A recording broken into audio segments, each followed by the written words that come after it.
चले ओके ना।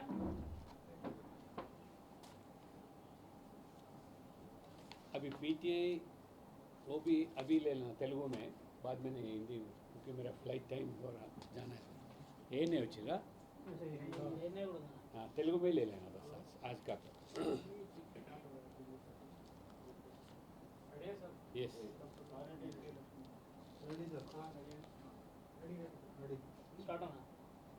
రాష్ట్ర ప్రభుత్వము కాళేశ్వరం ప్రాజెక్టు యొక్క ఈ అవినీతి కేసు విషయంలో కేంద్ర హోంశాఖకు ఉత్తరం రాస్తూ సిబిఐ ద్వారా దర్యాప్తు చేయాలనే దానికి మేము స్వాగతిస్తూనే గత 22 నెలలుగా ముఖ్యమంత్రి రేవంత్ రెడ్డి గారు ఎందుకు కాలయాపన చేశారో కూడా వారు తెలంగాణ సమాజానికి జవాబు చెప్పాల్సిన బాధ్యత వారి మీద ఉన్నది. ఎందుకంటే రేవంత్ రెడ్డి గారు పిసిసి అధ్యక్షుడిగా ఉన్నప్పుడే ఎన్నికల సమయంలోనూ అంతకుముందు ప్రచారంలో కూడా కాళేశ్వరంలో జరిగినటువంటి అవినీతి పూర్తి ఆధారాలు నా దగ్గర ఉన్నాయని, కాంగ్రెస్ పార్టీ అధికారంలోకి వస్తే ఈ కేసీఆర్ కుటుంబం ఏదైతే ఈ దోపిడీ జరిగిందో ఆ మిక్కిన సొమ్మంతా కూడా ఒక రూపాయి వదలకుండా కక్కిస్తామని చెప్పినటువంటి ముఖ్యమంత్రి రేవంత్ రెడ్డి గారు ఎందుకు ఈ జాప్యం జరిగింది? ఒకవైపు క్యాగ్ కూడా చాలా స్పష్టంగా అందులో అవినీతి జరిగిందని, అనేక లోపాలు ఉన్నాయని, నాసిరకమైనటువంటి మరి కట్టడాలు జరిగినాయని, నాసిరకం పరికరాలు కూడా ఉపయోగించాలని చెప్పడం జరిగింది. రాష్ట్ర ప్రభుత్వం యొక్క విజిలెన్స్ వాళ్ళు కూడా చాలా స్పష్టంగా మరి ఆ లోపాలను ఎత్తి చూపడం జరిగింది. కేంద్రం సంస్థ అయినటువంటి నేషనల్ డ్యామ్ సేఫ్టీ అథారిటీ కూడా చాలా ఈ భారీ ప్రాజెక్టులో నిర్లక్ష్యము, అవినీతి, నాసిరకము, అధికారుల బాధ్యత, ప్రభుత్వం యొక్క బాధ్యత, కాంట్రాక్టర్ల బాధ్యత ఉందని చెప్పి కూడా వారు తేల్చి చెప్పడం జరిగింది.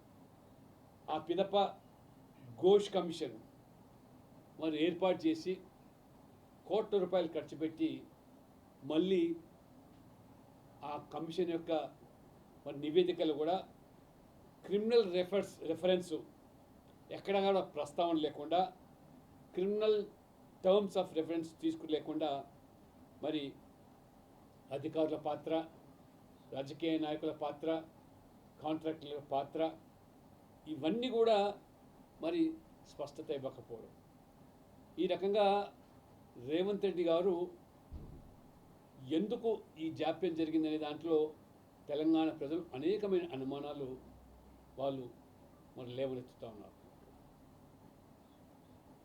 హైకమాండ్ యొక్క ఒత్తిడికి లొంగిపోయా, లేదా కాంగ్రెస్ బీఆర్ఎస్ ములాఖత్ అయినా దాన్ని మళ్ళీ పలసం చేసే ఉద్దేశమా, లేదా రుజువులు ఆధారాలు మరి కనుమరుగు చేసేదానికి మరి జాప్యం జరిగిందా అనేటువంటి అనుమానాలు వ్యక్తమవుతున్న సందర్భంలో ఎప్పుడైతే సిబిఐ దర్యాప్తుకు ప్రభుత్వము మరి చొరవ తీసుకుందో, నిన్న కవిత గారు ఎమ్మెల్సీ బీఆర్ఎస్ పార్టీ ముఖ్యమంత్రి కూతురు బాహాటంగానే జరిగినటువంటి అవినీతికి వారు ఒప్పుకుంటూనే దీనికి పూర్తి బాధ్యులు హరీష్ రావు గారు, సంతోష్ రావు గారే కారకులని చెప్పడం వల్ల అవినీతి జరిగిందనే దానికి చాలా స్పష్టంగా ఇవాళ కవిత గారు ఒప్పుకోవడం జరిగింది.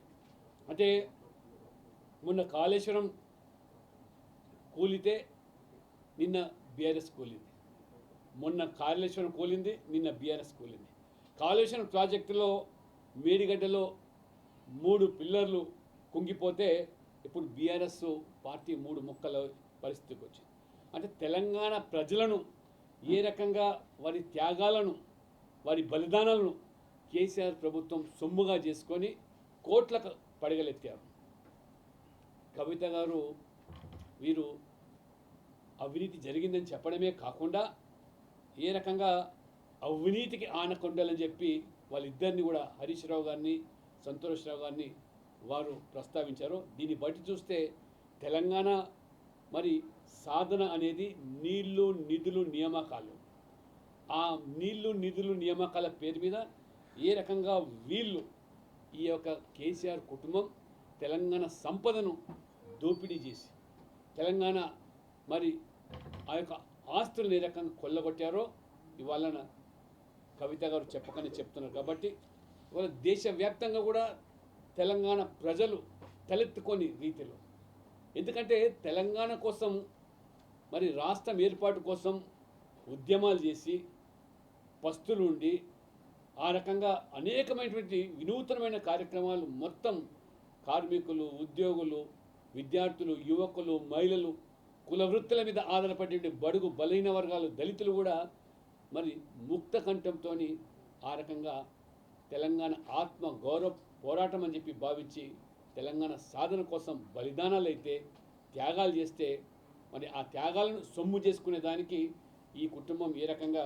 మరి పాటుపడదో మొత్తం దేశం ముందు కూడా ఇవాళ తెలంగాణ సమాజం చులకన చేసే విధంగా ఈ యొక్క కాళేశ్వరం ప్రాజెక్టే కాదు, మద్యం కుంభకోణాలు ఇవన్నీ కూడా తెలంగాణ సాధన దేనికోసం అనేటువంటి ప్రశ్నలు ఉత్పన్నయ్యే విధంగా మీరు చేసి తెలంగాణను అప్పుల పాలు చేసి తెలంగాణ నష్టాలు ఊబిలోకి నెట్టి ప్రజలను పూర్తిగా అప్పుల భారంలోకి నెట్టి ఈ కుటుంబము బీఆర్ఎస్ మాత్రము కోట్లకు పడగలెత్తినట్టుగా ఇవాళ స్పష్టమవుతుంది. కాబట్టి భారతీయ జనతా పార్టీ ఇప్పటికైనా రేవంత్ రెడ్డి గారు మీ దగ్గర ఉండే ఆధారాలు సిబిఐకి పూర్తిగా మీరు అందజేసి నిష్పక్షపాత వైఖరికి విచారణ జరిగేదానికి దోషులకు కఠినంగా శిక్ష విధంగా పడే విధంగా భవిష్యత్తులో అధికారులు కానివ్వండి, కాంట్రాక్టులు కానివ్వండి, రాజకీయ నాయకులు కానివ్వండి ఇటువంటి అవినీతి ఆనకొండలుగా మారకుండే దానికి ఈ యొక్క దర్యాప్తు జరగాలి, కఠినంగా శిక్ష పడాలి.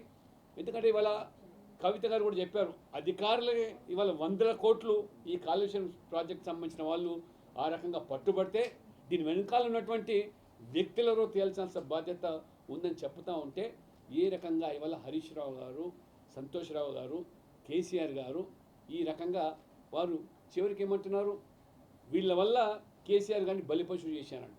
అంటే కేసీఆర్ గారు బలిపశువు చేశారంటే కేసీఆర్ గారి పాత్ర కూడా అవినీతిలో ఉందని ఇవాళ స్పష్టమవుతుంది. కాబట్టి ఇప్పటికైనా తెలంగాణ సమాజం ప్రజలు గమనించాలి. కాబట్టి ఇప్పటికి కూడా కాంగ్రెస్, బీఆర్ఎస్ ఈ రెండు మరి ఆ రకంగా తెలంగాణ ప్రజలను ఈ యొక్క అవినీతి నుంచి ఆ దోషులను కఠినంగా శిక్షించకపోతే ఖచ్చితంగా బీఆర్ఎస్ చేసిన పాపాలకు ఇవాళ కాంగ్రెస్ పార్టీ జాప్యం వల్ల కాంగ్రెస్ యొక్క మరి వాళ్ళు ముక్కుమ్మక్కైతే బీఆర్ఎస్ పట్టిన గతే కాంగ్రెస్కి కూడా పడుతుందని చెప్పి కూడా హెచ్చరిస్తూ తెలంగాణను కాపాడాల్సిన బాధ్యత తెలంగాణ ప్రజల మీద, తెలంగాణ సమాజం మీద ఉందని చెప్పి కూడా నేను సందర్భంగా తెలియజేస్తూ ఖచ్చితంగా సిబిఐ ద్వారా పాలు నీళ్లు తేలిపోవాలి.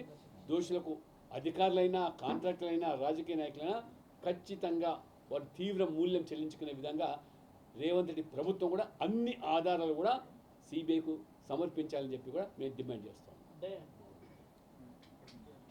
కమిషన్లో ఎక్కడ కూడా ఎవరిని దోషులు చేయకుండా రిపోర్ట్ ఇచ్చింది, సిబిఐ దాన్ని ఫర్దర్గా ఇన్వెస్టిగేషన్. అందుకని నేను చెప్తున్నాను రేవంత్ రెడ్డి గారి బాధ్యత పూర్తిది. ఎందుకంటే ఆధారాలు ఉన్నాయి, నువ్వు చెప్పినావు. ఇప్పుడు ఆధారాలను వెలికి ఏదైతే తీసి సిబిఐకి సమర్పించి వారికి శిక్ష పడే విధంగా ఇవాళ కవిత గారు కూడా ఒప్పుకుంటున్నారు. కాబట్టి ఆ అవినీతిలో పాత్ర హరీష్ రావుది, మరి అదే రకంగా సంతోషం ఉందని.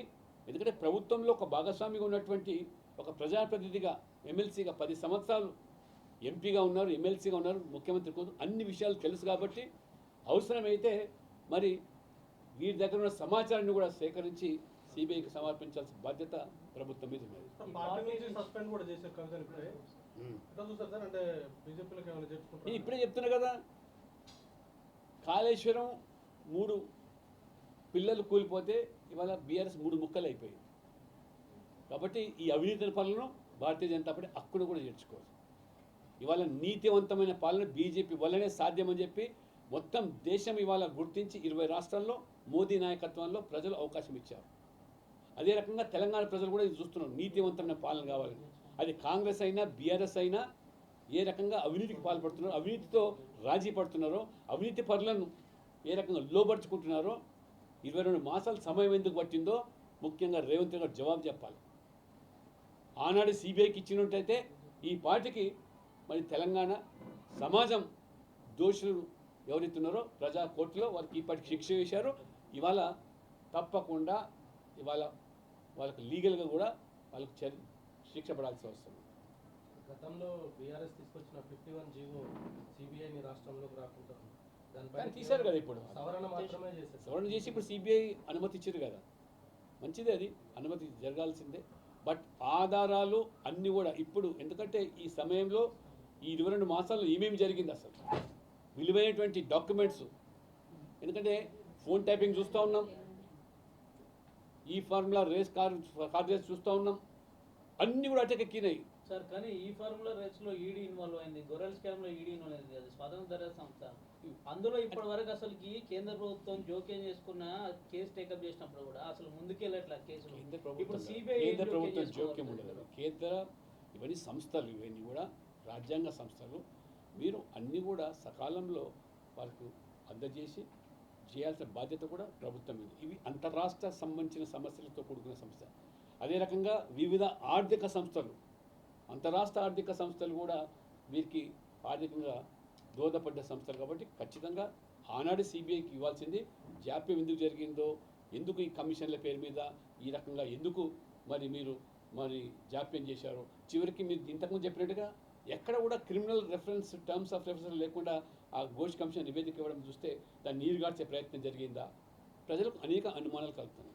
ఎందుకంటే ప్రజలు చేసిన త్యాగాల మీద, బలిదానాల మీద, పునాదుల మీద మీరు ఆనకొండలుగా ఇవాళ మారిందంటే, స్వయంగా ఇవాళ కవిత గారు చెప్పారంటే ఎంత దోపిడీ జరిగిందో బీఆర్ఎస్ పాలనలో, ఆ దోపిడీని ఇవాళ కప్పిపుచ్చే ప్రయత్నం కాంగ్రెస్ చేస్తుందనేటువంటి అనుమానాలు ఇవాళ ప్రజలకు కలుగుతాయి. సార్, దర్యాప్తు సంస్థలను బీజేపీ దుర్వినియోగం చేస్తుంది, సిబిఐ ఈడీని వాడుకుంటుందని చెప్పి విమర్శించే కాంగ్రెస్ పార్టీయే ఇప్పుడు దర్యాప్తుని సిబిఐ చేత చేయించమనడాన్ని ఎట్లా చూస్తారు మీరు? అది వారు జవాబు చెప్పాలి. ఎందుకు అంటున్నారు వాళ్ళు కేంద్ర ప్రభుత్వం దానికి, లేదా బీజేపీ సంస్థలను ఎందుకు భావిస్తారు? రాజ్యాంగ సంస్థలు అవన్నీ కూడా. మీకు న్యాయస్థానాల మీద నమ్మకం లేదు, రాజ్యాంగ సంస్థల మీద నమ్మకం లేదు. మీకు అనుకూలంగా ఉంటే తీర్పులు వస్తే అవి గొప్పవి. అవి ఎలక్షన్ కమిషన్ అయినా, జ్యుడిషియరీ అయినా, కోర్టులైనా. మీకు తీర్పులు అనుకూలంగా రాకపోతే ప్రజలు కూడా తప్పుపడుతున్నారు. ఇవాళ మిమ్మల్ని ప్రజలు ఓడిస్తే వాళ్ళ ఎలక్షన్ కమిషన్ మీద నిందలేస్తున్నారు మీరు. ఇది దిగజారుడు రాజకీయాలు కాంగ్రెస్ కూడా మానుకోవాలి వాళ్ళు. కాబట్టి తెలంగాణను ఈ రకంగా దోచుకునేదానికి తెలంగాణ తెచ్చుకోలేదు. వాళ్ళ ఆత్మహత్యలు ఘోషిస్తున్నాయి. వాళ్ళు 1200 మంది ఎవరైతే బలిదానమైనారో ఇలా పోటీ పడి వాళ్ళ ఆనాడు ఒక కుటుంబం బీఆర్ఎస్ దోచుకుంటే ఇవాళ కాంగ్రెస్ కూడా ఏ రకంగా తెలంగాణను మొత్తం ధారాదత్తం చేస్తుందో, ఢిల్లీకి కప్పం కడుతూ వేల కోట్ల రూపాయలు ఇవాళ తెలంగాణ సొమ్మును ఇవాళ ధారాదత్తం చేస్తున్నారో తెలంగాణ ప్రజలు ఈ పార్టీలను క్షమించారని చెప్పి కూడా స్పీడప్ చేస్తారు సార్ విచారణ. ఎందుకంటే హోంశాఖకి లేఖ రాస్తారు కదా సార్, వాళ్ళు టేకప్ చేయాలి కదా, టేకప్ చేస్తే बीजेपी तरफ में मेरे किसी का नहीं अभी हो गया, मैं फ्लाइट है मेरे पास, कुछ नहीं पीएम पे एक छोटा सा कुछ नहीं इस पे नहीं, समय हिंदी नहीं, तो दे दीजिए। नहीं मैं बोल दिया चलो